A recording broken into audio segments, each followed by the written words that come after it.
Hello दोस्तों, quick में आपका स्वागत है। उत्तर प्रदेश पीसीएस का पेपर जो है 14 मई को है। और उत्तर प्रदेश का जो स्पेशल पेपर क्वेश्चन होता है वो यूपी पीसीएस के पेपर में आते हैं। और वो क्वेश्चन जो है उनकी संख्या जो है लगभग 10, कभी 15, कभी 8 ऐसे क्वेश्चन होते हैं। और इस बार ये शंका व्यक्त की जा रही है कि क्वेश्चन संख्या बढ़ सकती है, क्योंकि मेंस का जो पेपर है उसमें उत्तर प्रदेश के 2 पेपर डाले गए हैं, पेपर 5 और पेपर 6। तो ऐसा अनुमान लगाया जा रहा है कि जो है उत्तर प्रदेश के प्री पेपर में भी हो सकता है कि क्वेश्चन संख्या बढ़ जाए और उसकी संख्या 20 प्लस हो सकती है। इसीलिए जो है हमारे चैनल द्वारा उत्तर प्रदेश का जो है अलग अलग टॉपिक करके और सारे जो है टॉपिक का जो है मैप के थ्रू आपको अलग अलग बताया जा रहा है, कि जिससे क्वेश्चन अगर आए तो वहाँ गलत ना होने पाए। हमने इसके पहली क्लास में मैंने उत्तर प्रदेश की सीमाओं के बारे में बताया था।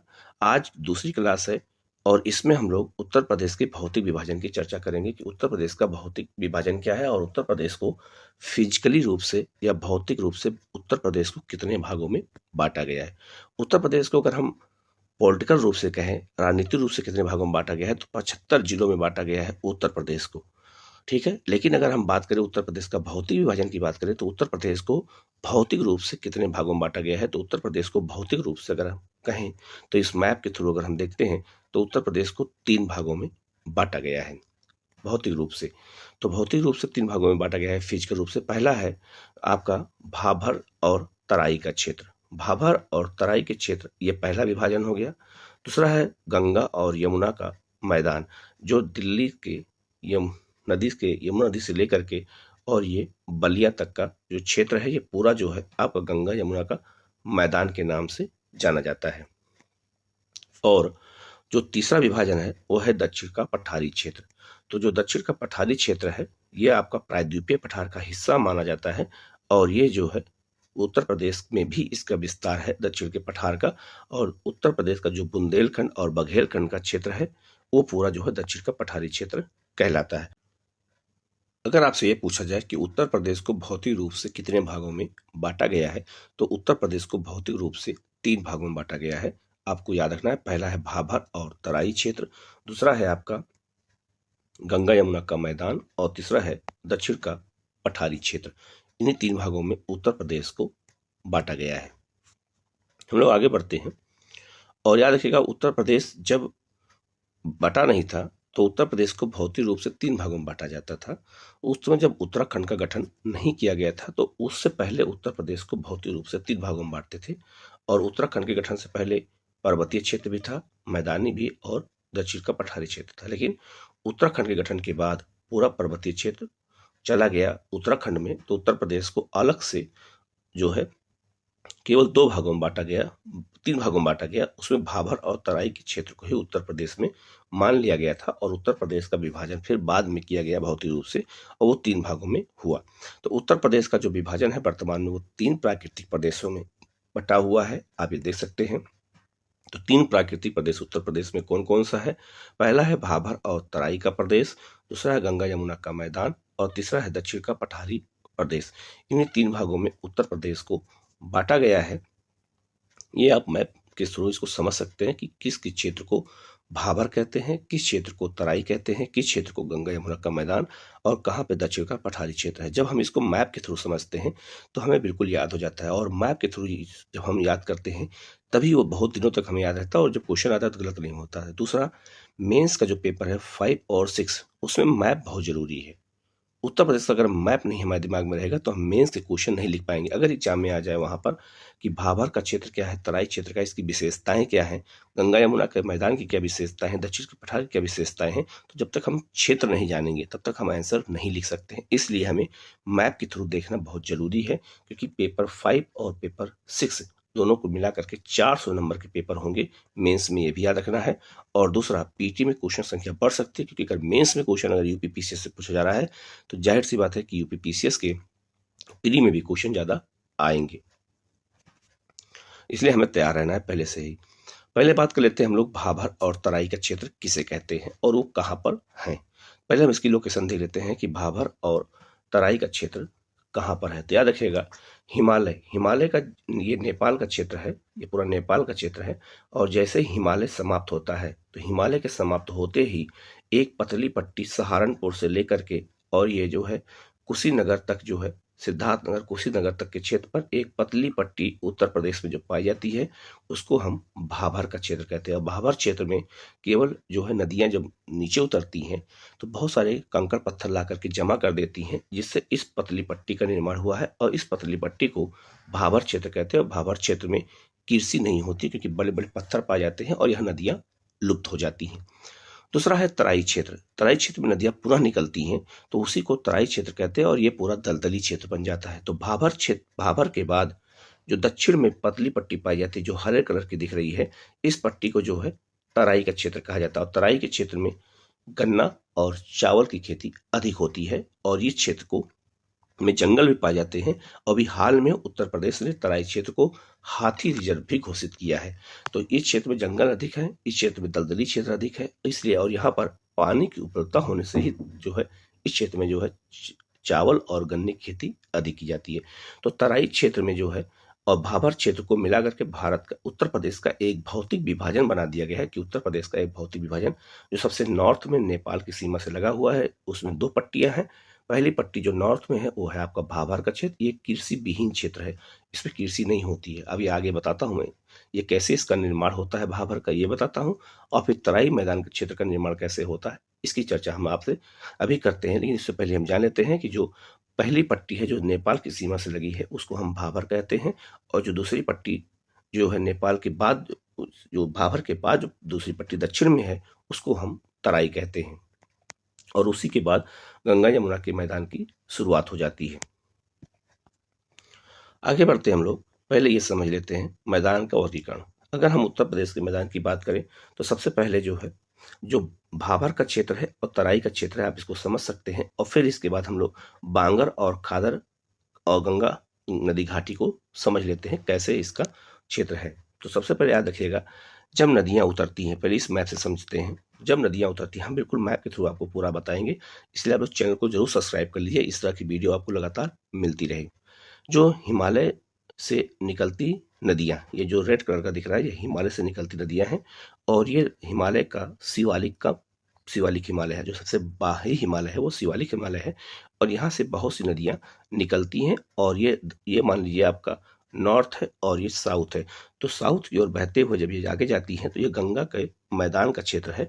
तो सबसे पहले भाभर का मैदान पड़ता है। तो भाभर के मैदान में होता क्या है कि नदियां जब ऊपर से नीचे की ओर उतरती हैं तो बड़े बड़े पत्थरों के टुकड़ों को लेकर के नीचे उतरती हैं। और वही पत्थर के टुकड़े जब ऊपर से नीचे आते हैं तो धीरे धीरे टूट करके वो आकर के हिमालय के बिल्कुल गिरिपाद, हिमालय के जहां से हिमालय खत्म होता है वहीं पर बड़े बड़े पत्थर जमा कर देती हैं। तो बड़े बड़े पत्थर जब जमा हो जाते हैं तो हम मिट्टी तो रहती नहीं है, केवल पत्थर रहते हैं, बड़े बड़े पत्थर रहते हैं। तो नदियां इस क्षेत्र में लुप्त हो जाती हैं। तो आपसे पूछा जाए कि हिमालय से जब नदियां निकलती हैं तो पहला मैदान कौन पड़ता है? भाभर का मैदान पड़ता है। ये बिल्कुल ईंट पत्थरों का मैदान है, बिल्कुल बड़े बड़े पत्थरों का मैदान है। और नदियां यहाँ लुप्त हो जाती हैं, यहाँ कृषि बिल्कुल नहीं हो पाती है। ठीक है, तो यहाँ नदियां लुप्त हो जाती हैं और नदियां जिस क्षेत्र में निकलती हैं उसको हम तराई का मैदान कहते हैं। तो तराई में नदियां दोबारा ऊपर प्रकट हो जाती है, क्योंकि नदियां इन्हीं पत्थरों के नीचे से बहती हैं। तो ऊपर से देखने पे लगता है कि नदी बिल्कुल लुप्त हो चुकी है। और नदी जब दोबारा निकलती है तो उसको हम तराई क्षेत्र कहते हैं। और ये बिल्कुल दलदली क्षेत्र होता है और यहाँ गन्ना और धान की खेती अधिक होती है। आप देख सकते हैं इसका ये है आपका भाभर का मैदान। आप देखिए भाभर का मैदान का, आप देखिए ये बड़े बड़े ईंट पत्थर आप देख सकते हैं, ये सब हिमालय के पत्थर हैं जो नदियों ने बहा के लाया है और ला करके यहाँ जमा कर दिया है। अब इन्हीं बड़े बड़े पत्थरों के बीच से नदी बहती हुई, आप देखो नदी बहती हुई जा रही है और ऊपर से देखने पर लगता है कि नदी बिल्कुल लुप्त हो चुकी है। और नदी जहाँ फिर दोबारा निकलती है उसी को हम क्या कहते हैं? तराई का क्षेत्र कहते हैं। आप एक इमेज से ये भी और देख समझ सकते हैं, इसीलिए अलग अलग इमेज डाला गया है जिससे आप आसानी से समझ सकें। अब मान लीजिए पहाड़ों से जब नदियां निकलती हैं तो बड़े बड़े ईंट पत्थर लेके आती हैं और ला करके ये पूरा जमा कर देती हैं। तो ये पूरा जो जमा करती हैं इसी को जो है भाभर का मैदान कहा जाता है। इसमें कृषि नहीं हो सकती है, देखो बड़े बड़े पत्थर, इसमें कृषि नहीं हो सकती है।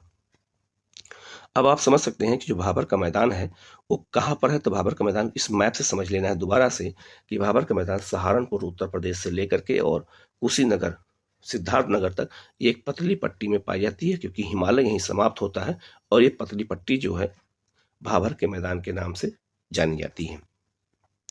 अब इस मैप को हमें दोबारा समझ लेना है कि ये आपका हो गया शिवालिक क्षेत्र हो गया। इसके बाद जो पहली पट्टी जिसमें पत्थर ही पत्थर हैं वो भाबर हो गया। जहाँ नदियाँ दोबारा निकलती हैं वो तराई हो गया। और नदियाँ जहाँ आकर गंगा नदी में आगे बढ़ती हैं वो आपका हो गया गंगा यमुना का मैदान हो गया। और यहीं पर बांगर और खादर जलोढ़ मृदा पाई जाती है। तो मिट्टी का हम लोग अलग जो है मिट्टी के बारे में हम लोग अलग से चैप्टर पढ़ेंगे, तो उसमें और अच्छे से मिट्टी के बारे में बताएंगे। तो वहाँ आपको बांगर और खादर क्या होता है मैं डिटेल बताऊंगा, लेकिन यहाँ मैं बता देता हूँ कि बांगर और खादर जलोढ़ मृदा का प्रकार है। जो पुरानी जलोढ़ मृदा होती है उसे बांगर कहते हैं, और जो नवीन जलोढ़ मृदा होती है उसे हम खादर के नाम से जानते हैं। तो ये हो गया आपका भाबर का मैदान कैसे बना है। आप इस मैप के थ्रू बिल्कुल आसानी से समझ सकते हैं, और भाबर का मैदान कैसा है आप उसको देख भी सकते हैं। ठीक है, अब इसके बारे में हम लोग पढ़ लेते हैं कि भाबर के मैदान के बारे में, क्योंकि हमें इसके बारे में नोट्स भी हमारे पास होना बेहद जरूरी है। पहला पॉइंट है कि पश्चिम में सहारनपुर से लेकर पूर्व में देवरिया और कुशीनगर पडरौना तक एक पतली सी पट्टी भाबर और तराई कहलाती है। मैंने आपसे वही बताया। भाबर क्षेत्र वह पर्वतीय भूभाग है जो कंकड़ पत्थरों से निर्मित है। पश्चिम में यह क्षेत्र 34 किलोमीटर चौड़ा है, परंतु पूरब की ओर बढ़ने के साथ यह सकरा होता मतलब पतला होता चला जाता है। भाबर क्षेत्र में नदियां लुप्त हो जाती हैं, जो तराई के क्षेत्र फिर से प्रकट होती हैं। ये मैंने आपसे बताया, वही पूरी बात यहाँ पर लिखी गई है। इसके बाद है कि भाबर क्षेत्र में जड़ोल पंख और जड़ोल शंकु जैसी नदी से निर्मित स्थलाकृतियां बनती हैं। जड़ोल पंख का मतलब होता है जो बड़े बड़े ईंट पत्थर हैं जो फैले होते हैं, उन्हीं को जड़ोल पंख के नाम से जाना जाता है, शंकु के नाम से जानते हैं। तराई क्षेत्र भाबर के दक्षिण में दलदली और गाद मिट्टी वाला क्षेत्र है। मैंने आपसे यही बताया, जो तराई क्षेत्र है वो भाबर के दक्षिण में स्थित है, और वो दलदली और गाद से निर्मित है। गाद मतलब मिट्टी दलदली क्षेत्र से निर्मित है।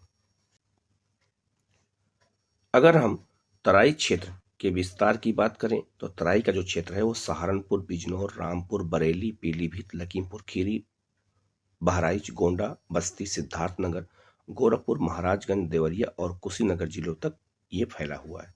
तो तराई के क्षेत्र में, इन्हीं क्षेत्रों में जब आप देखेंगे तो ये क्षेत्र पूरा चावल उत्पादन के क्षेत्र हैं, और इन्हीं क्षेत्रों में गन्ना उत्पादन बहुत ज़्यादा होता है। तो अगर आप उत्तर प्रदेश में चीनी मिल देखेंगे तो सबसे अधिक चीनी में मिल कहाँ पे है? लखीमपुर खीरी में है, पीलीभीत में है, बहराइच में है, गोंडा में है, महाराजगंज में है, देवरिया में है, कुशीनगर में है, गोरखपुर में। तो इन क्षेत्रों को चीनी उत्पादन भी क्षेत्र है, और यही क्षेत्र गन्ना उत्पादन क्षेत्र है। तो अगर एग्जाम में आपसे पूछा जाए कि तराई क्षेत्र क्यों फेमस है, तो आप बता सकते हैं कि यहाँ पे धान और गन्ने की खेती अधिक होती है, क्योंकि यहाँ पर दलदली क्षेत्र है और यहाँ पर जो है पानी की उपलब्धता अधिक है। तराई क्षेत्र में गन्ना, गेहूं, धान की रिकॉर्ड पैदावार की जाती है। मैंने आपसे बताया अनेक जगहों पर जूट की खेती भी की जाती है, ठीक है, जहाँ पानी की उपलब्धता अधिक होती है। भाबर क्षेत्र और दक्षिण पूर्व क्षेत्र को छोड़कर पूरा प्रदेश नदियों द्वारा बाढ़ के मैदान लाई गई काप मृदा से बना हुआ है। अगर हम भाबर को क्षेत्र को छोड़ दें तो उसके बाद पूरा उत्तर प्रदेश जो है काप मृदा से बना है, और काप मृदा को ही जड़ोढ़ मृदा के नाम से जाना जाता है। आगे बढ़ते हैं हम लोग गंगा यमुना के मैदान की बात कर लेते हैं। गंगा यमुना का मैदान ये उत्तर प्रदेश के भौतिक का दूसरा विभाजन है। तो उत्तर प्रदेश को भौतिक रूप से जो 3 भागों में बांटा गया है उसमें गंगा यमुना का मैदान दूसरा भाग है। तो गंगा यमुना का जो मैदान है ये उत्तर प्रदेश का ये भौतिक विभाजन है, और उसका मैप ये आपके सामने है।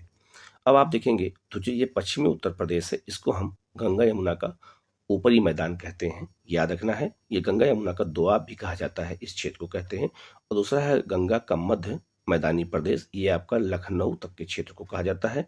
और ये जो है लखनऊ, उन्नाव, कानपुर, हरदोई, सहारनपुर, सीतापुर, लखीमपुर खीरी, ये सब पूरा क्षेत्र जो है गंगा का मध्य मैदान कहलाता है।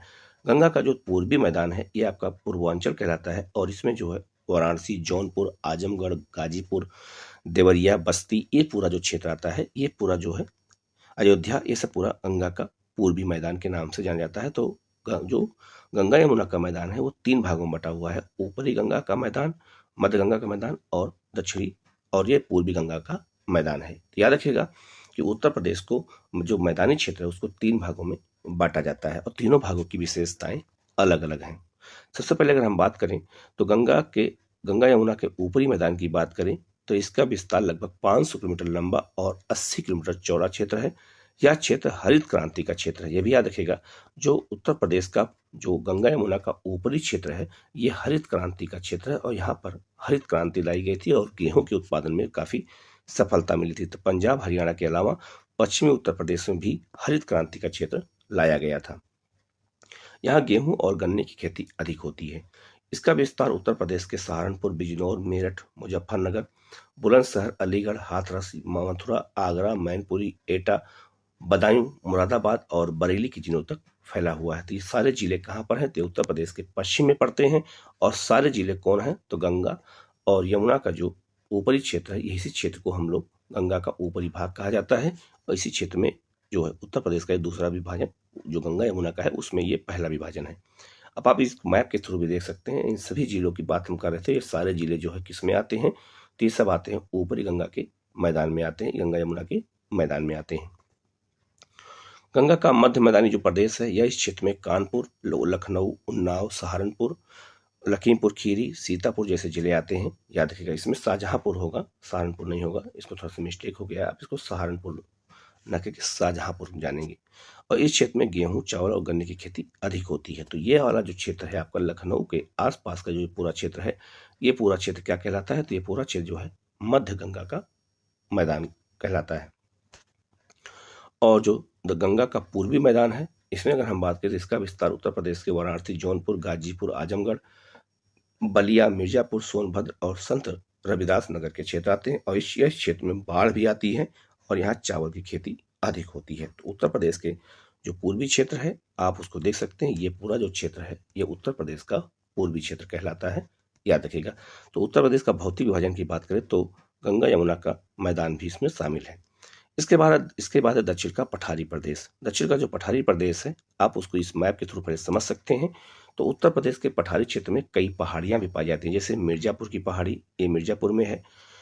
बिहार के जो कैमूर जिला है और रोहतास जिला है, वहां पर कैमूर की पहाड़ियां पाई जाती हैं और उसका विस्तार जो है ये उत्तर प्रदेश के सोनभद्र जिले में भी देखा जाता है। इसके अलावा विंध्य पर्वतमाला है, तो विंध्य पर्वतमाला का विस्तार भी जो है उत्तर प्रदेश में देखने को मिलता है, सोनभद्र जिले में, मिर्जापुर जिले में और कुछ इलाहाबाद के जिले में भी हमें देखने को मिलता है। तो ये आपका विंध्य पर्वतमाला है जो है दक्षिण के पठारी भाग से लगा हुआ है। और यहाँ से याद रखिएगा, इस क्षेत्र से कई नदियां निकलती हैं, जैसे केन, बेतवा, ठीक है, टोंस, करमनासा, ये सब नदियां निकल करके उत्तर प्रदेश की ओर बहती हैं और यमुना और गंगा का सहायक नदियों के रूप में उसका भाग बन जाती हैं। तो ये जो है पठारी क्षेत्र से नदियां कई निकलती हैं यहाँ से और आकर के गंगा यमुना के क्षेत्र में मिल जाती हैं। उनकी संख्या बहुत, नदियों पतली पतली नदियां हैं जिनकी गणना करना आसान नहीं है। तो विंध्य पर्वत जो क्षेत्र है ये उत्तर प्रदेश के दक्षिण में है पठारी क्षेत्र से, इसका विस्तार पठारी क्षेत्र में भी देखने को मिलता है। जो पठारी क्षेत्र है, यहाँ पर कई तरह खनिज पाए जाते हैं और बुंदेलखंड का पठार भी इसी पठारी क्षेत्र में हिस्सा है। और बुंदेलखंड का पठार उत्तर प्रदेश के दक्षिण में और मध्य प्रदेश के उत्तर में विस्तृत है। तो इसमें जो है बहुत सारे जिले आते हैं जो बुंदेलखंड पठार में शामिल है। और ये पूरा जो है क्षेत्र जो है उच्च मात्रा में खनिज भी पाए जाते हैं। और जब हम खनिज पढ़ेंगे उत्तर प्रदेश में तो वहाँ बताएंगे कि बुंदेलखंड के क्षेत्र में या दक्षिण के पठारी क्षेत्र में कौन कौन से खनिज पाए जाते हैं और किन किन जिलों में पाए जाते हैं, उसकी गणना हम लोग करेंगे, क्योंकि वहाँ से क्वेश्चन भी आते हैं। अभी हम लोग केवल उत्तर प्रदेश के मैप को समझ रहे हैं, भौतिक मैप को समझ रहे हैं, पॉलिटिकल मैप को समझ रहे हैं कि कौन से जिले कहाँ पे हैं और किस क्षेत्र को किस नाम से जाना जाता है। जब तक हम ये नहीं जानेंगे तब तक हम आगे के क्वेश्चन नहीं हल कर सकते हैं। मिट्टी और उद्योग, उत्तर प्रदेश के हर व्यवस्था के बारे में नहीं जान सकते हैं। तो दक्षिणी का पठारी प्रदेश पश्चिम में बुंदेलखंड और पूर्व में बघेलखंड के अंतर्गत आता है। तो उत्तर प्रदेश में जो ये क्षेत्र ये बुंदेलखंड कहलाता है और यह क्षेत्र जो है कुछ मात्रा में बघेलखंड के अंतर्गत भी आता है। अभी आगे हम उसकी चर्चा अलग से करेंगे। यह क्षेत्र दक्कन के पठार का ही प्रसरण है, मतलब जो दक्षिण का पठार क्षेत्र है उसी का ये भाग है जो बिहार, उत्तर प्रदेश और बिहार न करके उत्तर प्रदेश तक फैला हुआ है। तथा इस भूभाग की उत्तरी सीमा यमुना और गंगा नदी द्वारा निर्धारित है तथा दक्षिणी सीमा जो है विंध्य पर्वत द्वारा निर्धारित की गई है। मैंने आपको वही दिखा दिया है, आपको यहाँ वही चीजें लिखा हुआ है। इस क्षेत्र से जो है केन नदी, पश्चिम में बेतवा नदी और पाहुज नदियां जैसी नदियां निकलती हैं जो सीमा का निर्धारण करती है। उत्तर प्रदेश में दक्षिणी पठारी प्रदेश का कुल क्षेत्रफल दक्षिणी पठारी प्रदेश के अंतर्गत बुंदेलखंड और इसके अंतर्गत झांसी, जालौन, हमीरपुर, महोबा जैसे क्षेत्र इसमें शामिल है और बघेलखंड के कुछ भूभाग भी इसमें शामिल है।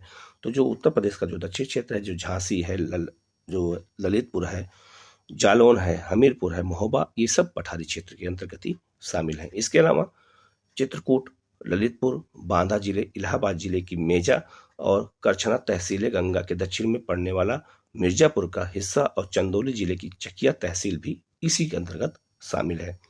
बुंदेलखंड के पश्चिमी भाग में काली मृदा का विस्तार है, जो मालवा पठार का ही विस्तार है। तो याद रखना, बुंदेलखंड में यहाँ पर काली मिट्टी कुछ क्षेत्रों में पाई जाती है, जो मालवा पठार से लगा हुआ है। अब इसको पहले हम मैप के थ्रू समझ लेते हैं। यहाँ पर है आपका मालवा का पठार। तो मालवा पठार का कुछ विस्तार बुंदेलखंड में है, इसीलिए बुंदेलखंड के पश्चिम में जो है इस क्षेत्र में काली मिट्टी पाई जाती है, जबकि इस क्षेत्र में लाल और पीली मिट्टी पाई जाती है। आगे जो मिट्टी बताऊंगा तो वहाँ पे पूरा निर्धारित करूंगा अच्छे से। बुंदेलखंड के पश्चिम में जो है काली मिट्टी पाई जाती है, जबकि पूर्वी क्षेत्र में लाल और पीली मिट्टी पाई जाती है। कैमूर श्रृंखला बुंदेलखंड से लगी हुई है, इसकी रचना बिंद शैलों से की गई है। तो कैमूर पठार बिंद पहाड़ी का हिस्सा है, जो बिहार में स्थित है और उसका कुछ विस्तार हमें उत्तर प्रदेश के सोनभद्र जिले में देखने को मिलता है। दक्षिण पठारी प्रदेश की प्रमुख नदियां चंबल, बेतवा, केन, सोन और टोंस हैं। ये सब नदियां दक्षिण पठार से निकल करके और गंगा यमुना के में आकर के मिल जाती हैं। अच्छा, जो पठारी क्षेत्र है उस क्षेत्र में कम वर्षा के कारण इस पठारी क्षेत्र में वृक्ष विहीन छोटी वनस्पतियां पाई जाती हैं और यहाँ पर ज्वार, तिलहन और चना, गेहूं की खेती भी की जाती है। बुंदेलखंड में जो मैदान होते हैं घास के, उन्हें हम चलास के नाम से जानते हैं। ये भी पूछा जा सकता है कि वहाँ जो बुंदेलखंड में छोटे छोटे घास के मैदान है उसे हम क्या कहते हैं, तो उसे हम चलास के नाम से जानते हैं।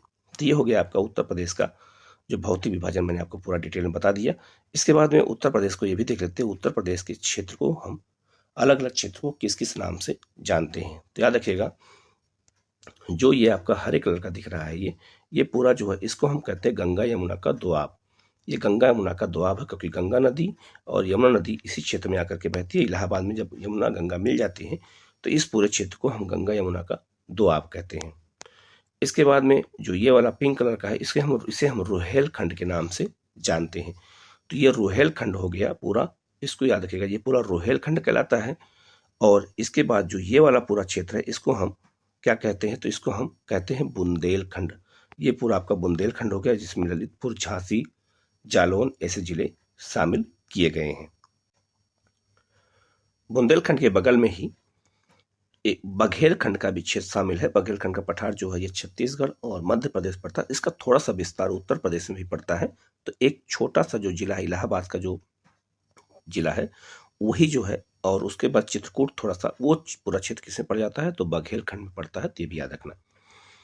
इसके बाद जो लखनऊ का क्षेत्र है उसको हम अवध का क्षेत्र कहते हैं। जो ये येलो कलर का दिख रहा है, ये पूरा अवध का क्षेत्र है। इसमें लखनऊ, बाराबंकी, गोंडा, सुल्तानपुर, प्रतापगढ़, अंबेडकर नगर, अयोध्या, ये सब जिले शामिल हैं। इसको हम क्या कहते हैं, अवध कहते हैं। और अवध का जो है नवाब बहुत फेमस थे, इसकी चर्चा आगे हम राजनीति में, इतिहास में जरूर करेंगे।